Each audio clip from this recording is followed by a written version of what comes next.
శ్రావణం mega sale మీ CMR legacy of జ్యువెలరీలో విఏలో 50% వరకు తగ్గింపు. వివరాలకు సంప్రదించండి.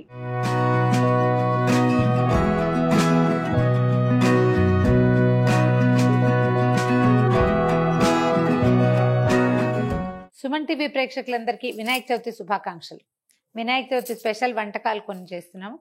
అయితే మామూలుగా ఉండ్రాళ్ళు, రవ్వ ఉండ్రాళ్ళు, తర్వాత బెల్లం ఉండ్రాళ్ళు, పప్పులో ఉండ్రాళ్ళు చేసేసాము. పాల తాలికలు లాస్ట్ ఇయర్ చేసాము కాబట్టి ఈసారి బెల్లం తాలికలు చేద్దామని. బియ్య పిండితోటి చేసుకునే ఈ సాధారణ సింపుల్ వంటకం వినాయక చవితి నాడు ఈ ప్రాంతాల్లో బాగా దేవుడికి నివేదన పెడతారండి. కొన్ని ప్రాంతాల్లో ప్రత్యేకంగా ఉంటుంది. నిజానికి నాకు రాదు. లాస్ట్ టైం జయే చేసింది. ఆ తర్వాత నేను 2-3 సార్లు ఇంట్లో చేసి చూశాను. ఈజీగానే ఉంది. కొంచెం మనం అలవాటు చేసుకుంటే ఇది ఒక కొత్త పదార్థంగా ఉంటుంది. ఈసారి మన దేవుడు కూడా చేసుకోవచ్చని ఈ సంవత్సరం మధ్యలో ఒక 6-7 సార్లు ట్రై చేశాను. అయితే పాల తాలికలు లాస్ట్ ఇయర్ చేశాం కాబట్టి ఈసారి బెల్లం తాలికలు చేద్దామని. ఇది కూడా సింపుల్ అండ్ ఈజీయే. మన ఇంట్లో అలవాటు ఉంటే చేసేసుకుంటాం. లేకపోతే ఏదైనా కొత్త నివేదన చేయాలంటే ఇది బెస్ట్ ట్రయల్గా ఉంటుంది. చాలా ఈజీ కూడా. దీనికి ఏంటంటే సాధారణంగా తడి బియ్యంతో చేసే పద్ధతులు కొన్ని చోట్ల కనపడతాయి. బియ్యం రాత్రి నానబెట్టి పొద్దునే నీళ్ళు వంచేసి కొంచెం ఆరనిచ్చి బియ్యం గ్రైండ్ చేసేయటం. మనం అరిసెల పిండి పట్టుకుంటాం కదా, తడి బియ్యం పిండి, ఆ పిండితోటి చేస్తారు. అదంతా ఎంత చేయలేమో అనుకుంటే కనుక ప్యాకెట్లోంచి బియ్య పిండి తీసి కూడా చేసుకోవచ్చు. మరపట్టించిన పిండితోటి కూడా ఈజీగానే ఉంటుంది. చిన్న చిన్న మెలకువలు పాటిస్తే కుదురుతుంది బాగా. మనం ఒక కప్పు ఇది పెట్టుకుందాం అనుకోండి. ఈ కప్పు బియ్య పిండితో చేయాలంటే కప్పుతో 1 కప్పున్నర నీళ్లు ముందు మరగబెట్టుకోవాలి.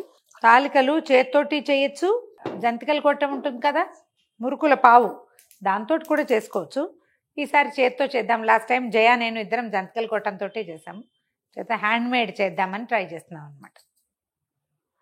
అది ఈజీగానే ఉంటుంది. కానీ ఇలా కూడా చేయొచ్చు కదా, మనం ఎందుకు ట్రై చేయకూడదు కొత్తగా అని. దీనికి ఏంటంటే 1 కప్పు బియ్యపిండి చేస్తే కనుక మనం బెల్లం తాలికలకి 1 కప్పున్నర లేదా కప్పు ముప్పావు, 1.25 కప్పు వేస్తే బెల్లం కొంచెం తీయగా ఉంటుంది. చాలా తీపి కావాలనుకునే వాళ్ళు 2 కప్పులు కూడా వేసుకోవచ్చు. దీన్ని కూడా బెల్లం కొంచెం కరగబెట్టేద్దాము. నీళ్ళల్లో వేసి పెడితే ఈజీగా అవుతుంది అనమాట. ఇవి కాగే లోపల ఈ పని కూడా చేయొచ్చు అని. ఇందులో కొంచెం నలకలు ఉండే అవకాశం కూడా ఉంది. అటు ఇటుగా ఒక 3-4 కప్పుల నీళ్ళు పోసేయచ్చు దీనికి. ఇప్పుడు మనం పెద్ద కప్పు పెట్టుకున్నాం అంటే ఇది 1 కప్పు, ఇది 1.25 కప్పు నీళ్ళు పోసి పక్కన పెట్టండి. స్టవ్ మీదే పెట్టక్కర్లా. మనం ఈ తాలికలు చేసుకోవడానికి సమయం పడుతుంది కదా, ఆ లోపల బెల్లం కొంచెం నీటిలో కరిగి ఉంటుంది. నీళ్ళు కాగిపోయినాయి. 1 చిటికెడు ఉప్పు వేద్దాం. చాలా కొంచెం కొంచెం బాగుంటుందట రుచి. చాలామంది చెప్తారు స్వీట్లలో ఉప్పేయండి అని. నేను ఎప్పుడు పెద్దగా వేయనండి. నేను గోధుమ పిండిలో కూడా ఉప్పు వేసి కలిపే అలవాటు లేదు నాకు. ఈ ప్రతి వాళ్ళు చెప్పడంతో వేస్తుంటే నాకేం పెద్ద డిఫరెన్స్ కనిపించట్లే. దానివల్ల అదనంగా వచ్చే రుచి కూడా నాకు తెలియట్లేదు. పీపుల్కి నచ్చుతుందేమోనని చేస్తాను అంతే. కొంచెం నెయ్యి వేద్దాము. ఈ మరిగిన నీళ్ళని కొంచెం సిమ్లో ఉంచి బియ్య పిండి తీసి పక్కన పెట్టుకున్నాం కదా, ఇది ఇందులో వేసేది. చాలామంది ఈ ప్రాంతంలో ఎక్కువగా ఈ తాలికలకి కొంచెం గోధుమ పిండి కలుపుతారండి. కొంతమంది అలవాటు అంటే ఇది విరిగిపోకుండా ఉంటాయి, ఈజీగా వస్తాయని కాస్త గోధుమ పిండి కలుపుతారు. అవసరమైతే కలుపుకోండి. ఒకవేళ ఈ పిండితోటి రావట్లేదు, ఒకసారి ఫెయిల్ అయ్యాము, మరీ ముద్దలా కలిసిపోతుంది అలా అనిపిస్తే 1-2 స్పూన్ల గోధుమ పిండి వేసుకోవచ్చు, మైదా పిండి వేసుకోవచ్చు. గోధుమ వేస్తే ఎక్కువ రుచిగా ఉంటుంది నా ఉద్దేశం. 1 నిమిషం మూత పెట్టి అట్టపెట్టి కొంచెం చల్లారాక చక్కగా మనం తాలికలు చేసేసుకుందాం. బియ్య పిండి కొంచెం చల్లారిపోయిందండి. కొద్దిగా మనం గోధుమ పిండి మర్దం చేసినట్టు కాస్త మర్దం చేస్తే సరిపోతుంది.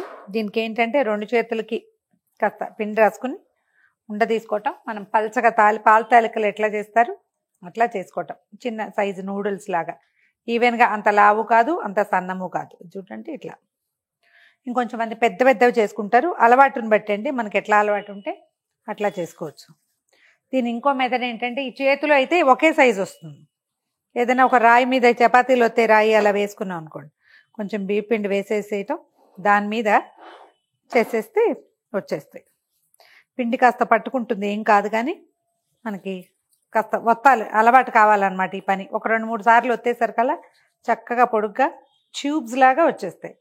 వీటిని అన్ని వరుసగా బియ్యం మరిగే లోపల మనం ఇక్కడ చేసి పెట్టేసుకోవచ్చు. బెల్లం నీళ్లు 1కి 4 పోసి కరగబెట్టాను పెట్టాను కదా, వాటిని స్టవ్ మీద పెట్టేశాను.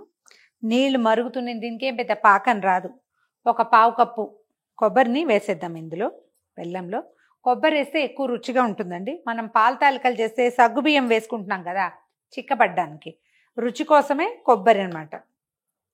కొబ్బరి వేసాక ఈ మరుగుతున్న నీళ్ళల్లో ఈ పిండి తాలికలు చేసి పెట్టుకున్నాం చూడండి, కాసిన చొప్పున వేద్దాం. ఒకేసారి వేస్తే ఏంటంటే అంతా కలిసిపోతాయి.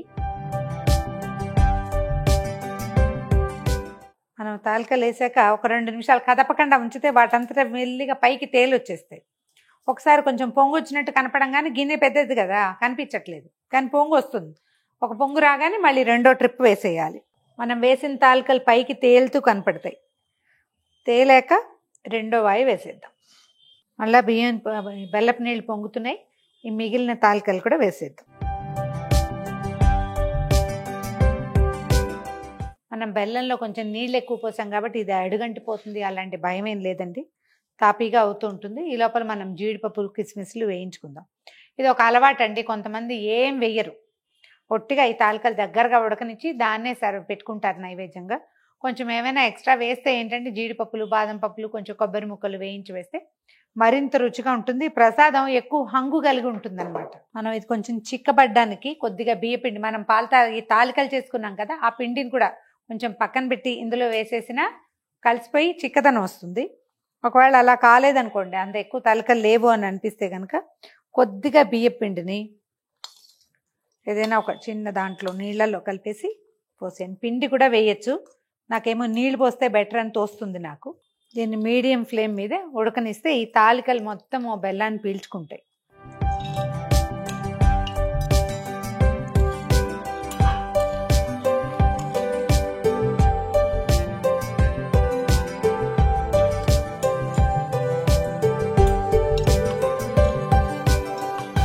చక్కగా ఉడికిపోయినాయండి ఇవి.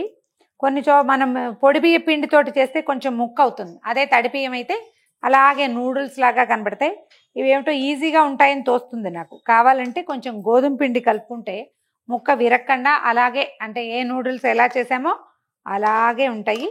మన అలవాట్లను బట్టి ఆసక్తిని బట్టి ఎలా కావాలో అలా చేసుకోవచ్చు. జీడిపప్పులు కిస్మిస్లు కొంచెం కొబ్బరి ముక్కలు, మనం ఇందులో కొబ్బరి వేసాము, మళ్ళీ పైన కూడా కొబ్బరి ముక్కలు వేసాను. వీటిని ఇదేంటంటే మనం ఈ కన్సిస్టెన్సీలో తీస్తే ఒక గంట పోయాక చల్లారేసరికి చక్కగా పోరింగ్ కన్సిస్టెన్సీకి దగ్గరకు వచ్చేస్తుంది, చిక్కబడిపోతుంది. ట్రై చేసి చూడండి. బెల్లం తాలికల రుచి వేరు, పాల తాలికల రుచి వేరు. అది పాలల్లో చేస్తాం కదా, ఇది ఒట్టి బెల్లంలో. ఇది కూడా చాలా బాగుంటుంది. కొన్ని ప్రాంతాల్లో పాలు వాడకుండా ఇలాగే చేస్తారు. ట్రై చేసి చూడండి. ఈ వీడియో కనుక మీకు నచ్చినట్లయితే లైక్ చేయండి, షేర్ చేయండి.